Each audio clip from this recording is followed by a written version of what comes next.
السلام عليكم ورحمة الله تعالى وبركاته. نبدأ دلهانتين لكن نقداوانا سوا كنا ميسر عبدي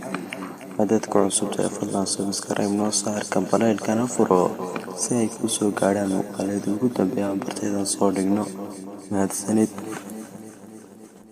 برنامج كينا مانتا وحكو سابسي هاي شيء لو يقانا كالسوني دا أما إنكو قرفين طوانا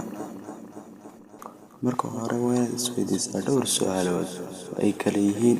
waa maxay kalsooni sidee nafta kalsooni loogu abuuraa xagga nafta kalsooni kaga timaadaa laga yaabaa dhowrkan su'aalaha inaad hore u dhageysan ama aanad u maqlin ama aanad si dhab ah uga jawaabi karayn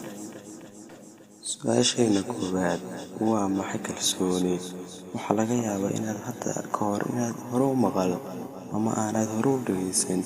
ama aanad meelna ka akhrisan ee hadda meel ku qoro kalsoonidu waa arrin ku saabsan xirfadahaaga iyo awoodahaaga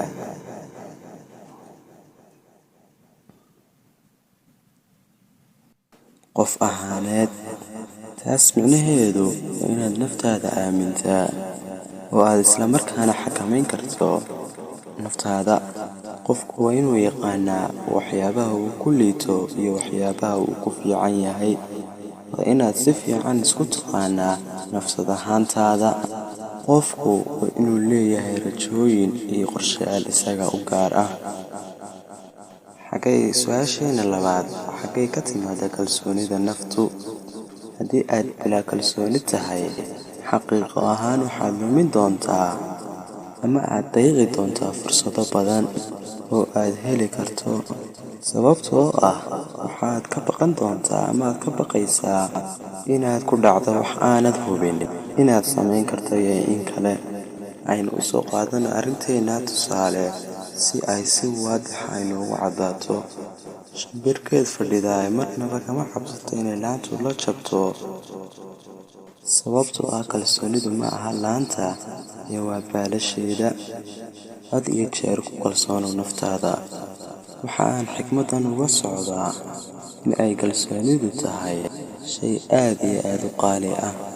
oo qofka bini'aadamka ahi ku nool yahay waxna uu ku qabsan doono xikmad carabi ah ayaa tiraahdaa kun ahaw shujaacan mid geesi ah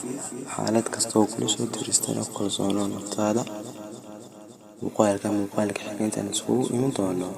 وأنا نور عبد النور سيداس في أمان الله.